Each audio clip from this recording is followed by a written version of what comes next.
Hai guys, hari ini kita akan belajar mengenai dokumen kantor.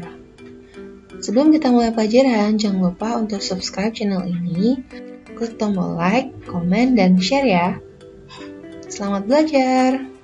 Pada video kali ini, kita akan belajar mengenai pengertian dokumen, jenis-jenis dokumen, manfaat dan fungsi dokumen, serta apa saja jenis dan ruang lingkup penggunaan dokumen.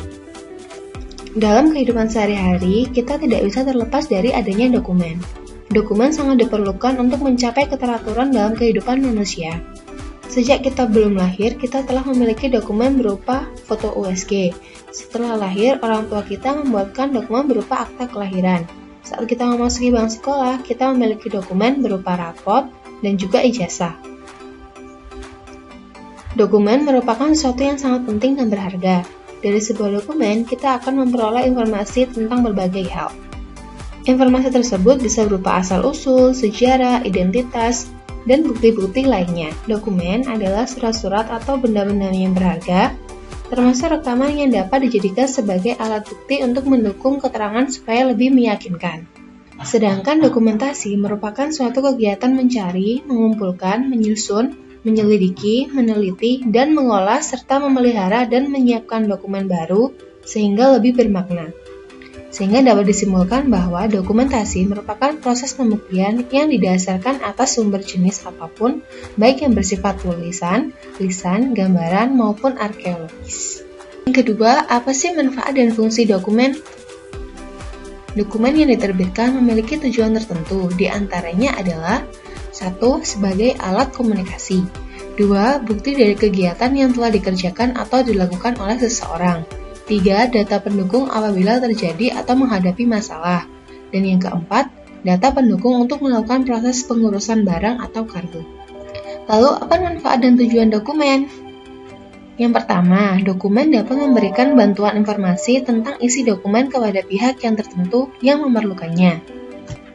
2. Dokumen menjadi rujukan dalam menyiapkan alat-alat bukti dan data-data tentang suatu keterangan dokumen. 3. Menjadi acuan bagi peneliti dalam menyiapkan isi dokumen sebagai bahan penelitian pada ilmuwan. 4. Mampu mengembangkan koleksi dokumen untuk kepentingan bangsa dan negara. Yang 5. Mampu menjamin keutuhan sebuah informasi yang dimuat dalam dokumen. Dokumen yang kita temui sehari-hari sangat banyak jenisnya.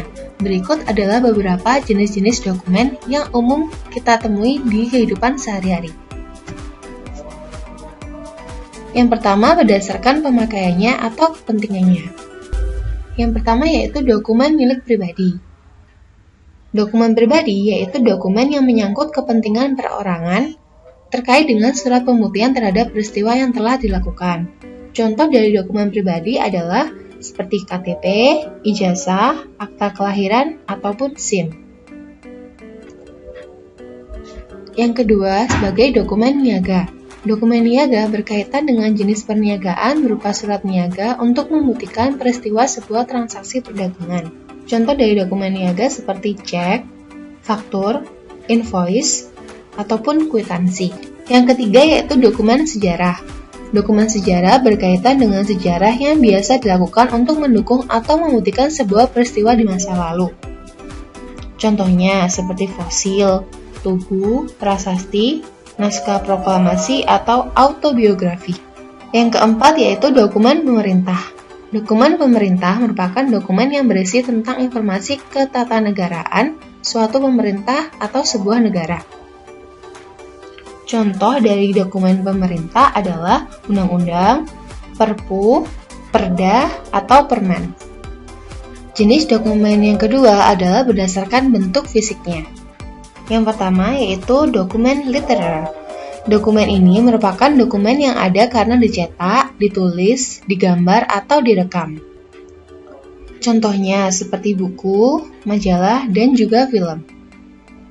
Yang kedua yaitu dokumen korporil, yakni dokumen yang berupa benda bersejarah, seperti contohnya candi, patung, ataupun arca. Yang ketiga yaitu dokumen yang bersifat surat atau arsip, yang biasa disimpan dengan sistem kearsipan. Jenis dokumen yang ketiga ditinjau dari nilai kegunaannya. Yang pertama yaitu nilai penerangan. Digunakan menjadi alat bukti pada saat akan memberikan informasi kepada masyarakat. Yang kedua, nilai perdagangan. Digunakan sebagai alat bukti dalam transaksi jual-beli di dunia perniagaan atau perdagangan. Yang ketiga, nilai yuridis. Dipakai sebagai alat pembuktian yang sah secara hukum di hadapan pengadilan. Dan yang keempat, nilai historis. Digunakan sebagai alat untuk membuktikan sebuah peristiwa penting yang terjadi di masa lalu. Nah, topik selanjutnya adalah mengenai ruang lingkup dari dokumen. Berikut ini adalah beberapa dokumen yang ada di ruang lingkup perhotelan. Yang pertama yaitu guest bill. Guest bill merupakan salah satu dokumen yang diberikan kepada customer apabila mereka menginap di dalam hotel. Yang kedua yaitu reservation form. Dokumen ini diisi apabila kita akan menginap di hotel atau akan memesan kamar di hotel. Yang ketiga yaitu registration form, berisi mengenai informasi yang kita perlukan apabila kita akan menginap atau memesan ruangan di hotel. Yang keempat yaitu room count sheet, digunakan oleh seorang housekeeping apabila dia sedang bekerja membersihkan ruangan di hotel.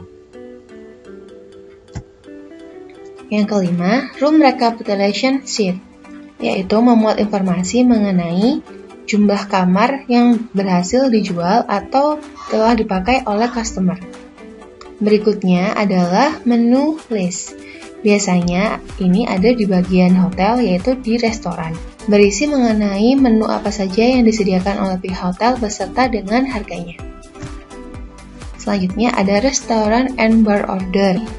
Dokumen ini memuat pesanan dari tamu yang datang ke restoran. Berikutnya ada restaurant and bar bill. Merupakan dokumen yang diberikan kepada tamu atau guest setelah membayar makanan yang telah mereka nikmati. Wah, sebenarnya masih banyak lagi dokumen yang kita gunakan dalam dunia perhotelan.